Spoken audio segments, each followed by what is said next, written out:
በልጁ የሚያምን የዘላለም ሕይወት እንዲኖረው እንጂ እንዳይጠፋ።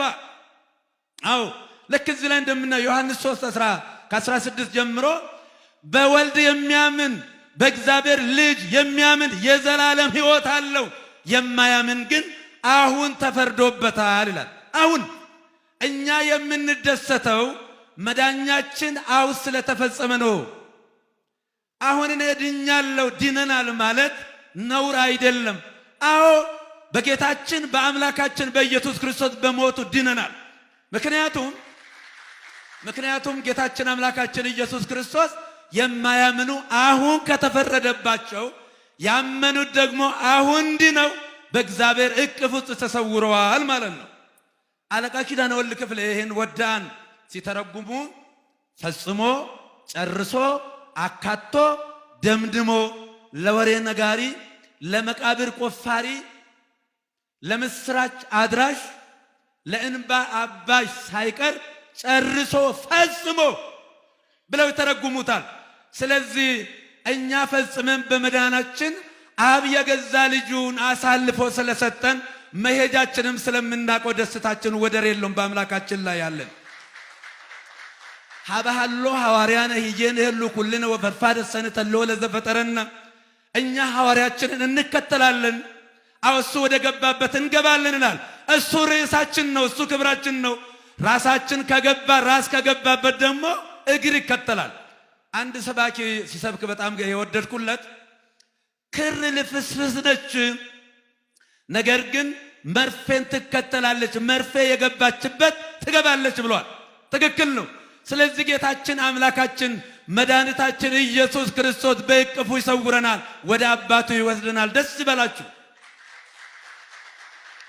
ምን ይላል ሐዋርያው ቅዱስ ጳውሎስ በሮሜ መልእክቱ ምዕራፍ 8 ቁጥር 16 ላይ ወዛኮ ካይበነ ሳይከሞ መንፈሰ ቅኔ በዘብት ፈርሁ አላን ሳይከሞ መንፈሰ ቅዱስ ዘይወበክሙ ትርሲተ ወልድ ወትጸርሁ ሎቱ ወትብልዎ አባ ወአቡየ ውእቱ መንፈስ ቅዱስ ሰማይቱ ለመንፈስነ ከመውሉደ እግዚአብሔር ንህነ ወይም ከመሰውሉደ እግዚአብሔር ንህነ መዋርስሁ ከንህነ አባት አባት ብላችሁ የምትጠሩበትን የልጅነትን መንፈስ ተቀበላችሁ እንጂ የባርነትን መንፈስ አይደለም። እኛ የእግዚአብሔር ልጆች እንደሆንን ያው መንፈስ ቅዱስ ለነፍሳችን ምስክር ነው ይላል። እንዴት የሚያሳርፍ ታላቅ ቃል ነው!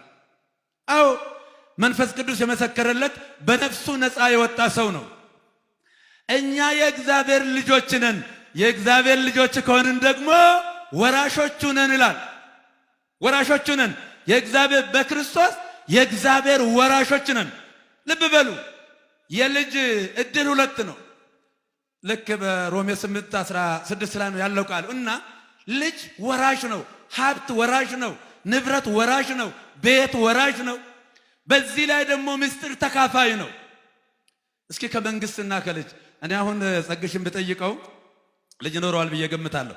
ከልጅና ከዚህ ማን ይበልጣል ብዬ ብጠይቀው እርግጠኛ ነኝ በገንዘብ ከተቋቋመው ይልቅ የእግዚአብሔር ደም ዋጋ የተከፈለበትን ልጁን እንደሚመርጥ እርግጠኛ ነን። በጣም ጥሩ። ስለዚህ እግዚአብሔር ልጁን ከሰጠን መንግስቱን ይከለክለናል?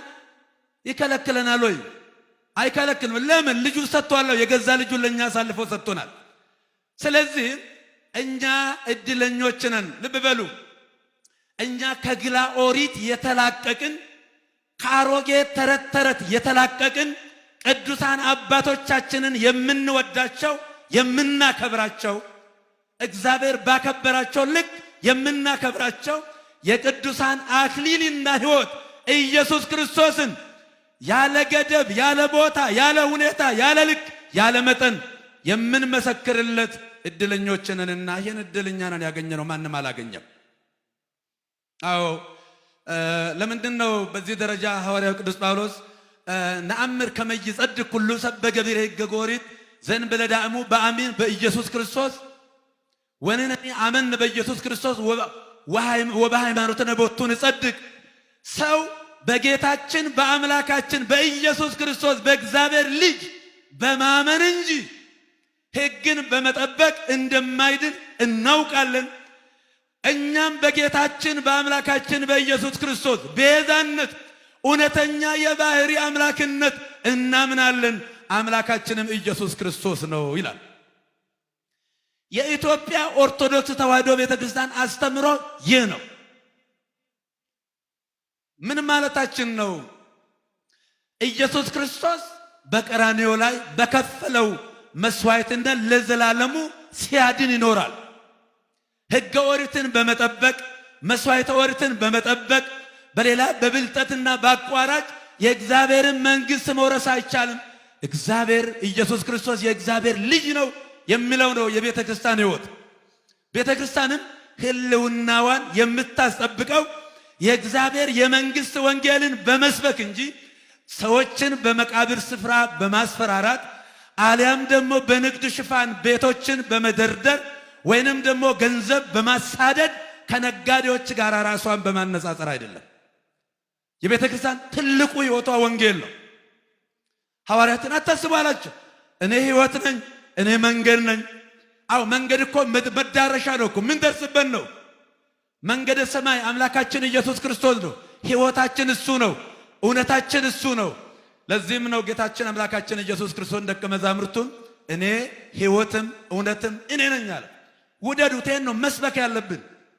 ቤተክርስቲያን መስበክ ያለባት ጌታችን አምላካችን ኢየሱስ ክርስቶስን ወንጌልን ነው።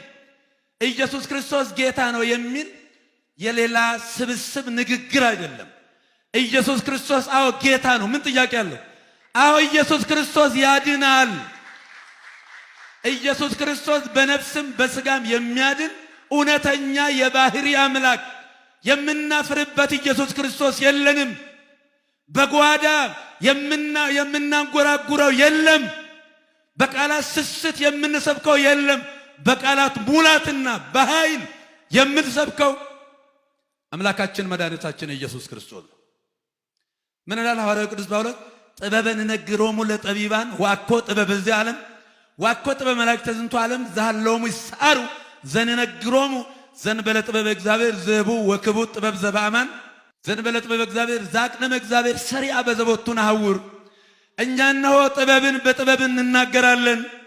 የዚህ ዓለም ጥበብ አይደለም፣ የነገሥታቱ ጥበብ አይደለም፣ የፈላስፋ ጥበብ አይደለም። ይልቁንም እግዚአብሔር ዓለም ከመፈጠሩ አስቀድሞ ለእኛ ለክብራችን ያዘጋጀውን እውነተኛውን ጥበብ፣ የማይኮረጅ ጥበብ፣ የዚህ ዓለም ያልሆነ ጥበብ፣ ማንም ሊያገኘው የማይችል ጥበብ፣ ከሰው አእምሮና እውቀት በላይ የሆነው አምላካችን ኢየሱስ ክርስቶስን በእምነት እንሰብካለን እናስተምራለን ይላል። ክብርና ምስጋና ለአምላካችን ነው። ቅዱስ ጳውሎስ በኤፌሶን መልእክቱ ምዕራፍ 2 ወእግዚአብሔር ሰብዕለ ስብሐቱ ወበብዛ ምሕረቱ ዘአፍቀረነ እንዘ ሙታንነ በኃጢአትነ አሕየወነ በኢየሱስ ክርስቶስ ወድነ በጸጋሁ ከመ ያርኅ በዓለም ዘይመጽእ ብዛ ጸጋሁ ወምሕረቱ ዘአፈርፈረ በኢየሱስ ክርስቶስ እስመ በጸጋሁ ድኅነ ዳእሙ ጸጋሁ ለእግዚአብሔር ውእቱ ወኢኮነ ዚአክሙ ይላል ኤፌሶን 2:4 ላይ።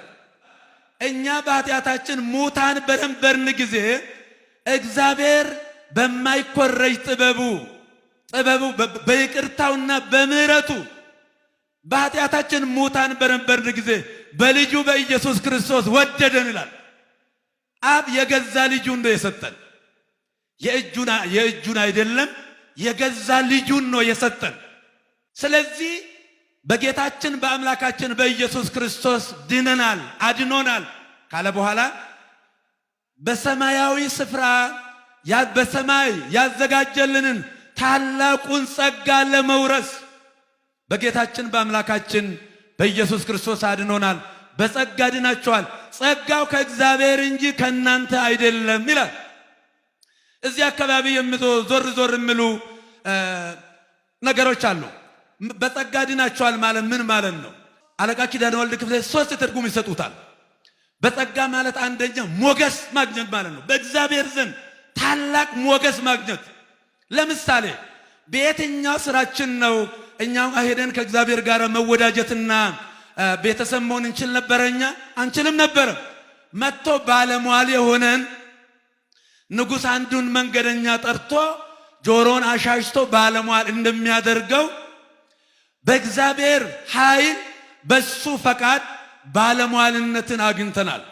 ለዚህ ምን ይላል በዕብራውያን ምዕራፍ 10 ላይ ብንአዊነ ሞገስ ወሰባትነ በደሙ ለኢየሱስ እስማደሰ ለነ ፍኖተ ጽድቅ ወሕይወት ግብጠ በመንጦ ላይ ተስጋው።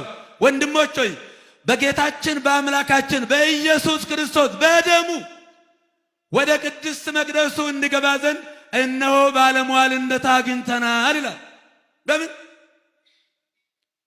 በስጋው በመጋረጃው ማለት በስጋው በኩል በለበሰው ስጋ በከፈለው ቤዛነት ወደ ሰማያዊ ስፍራ ወደ ሰማያዊ መቅደስ ከገቡ መውጣት፣ ካገኙ ማጣት፣ ከቆሙ መውደቅ፣ ከቀረቡ መራቅ ወደ ሌለበት ወደ እግዚአብሔር እቅፍ እንገባ ዘንድ እነሆ ባለሟልነትን አግኝተናል ይላል። አሁን እኮ ኢየሱስ ክርስቶስ አባት ሆኖናል፣ ዘመድ ሆኖናል፣ ቤተሰብ ሆኖናል። በመለኮቱ ፈጣሪያችን በለበሰው ስጋ አባታችን ነው። አንድ የሀገራችን ገጣሚ አብ ካልሰጠኝ ብዬ ምን ነው መናደድ፣ ለወልድ አልነግርም ወይ ለስጋ ዘመዴ። ዘመድ የሆነን አባት የሆነን ያንን ጥቅስ ሳልረሳ ቅዱስ ጳውሎስ ወብነ ሊቀ ካህናት አብይ ኢየሱስ ክርስቶስ ወልደ እግዚአብሔር ዘተላለም ሰማያት ወናጽንዕከ አሚነ ቦቱ እስመይ ኮነ ሊቀ ካህናትነ ዘይግ ሐሚመ ለድካምነ ዳዕቡ ምኩሩቱ በኩሉ አምሳሪነ ዘንበለ ኃጢአት ባይቲታ።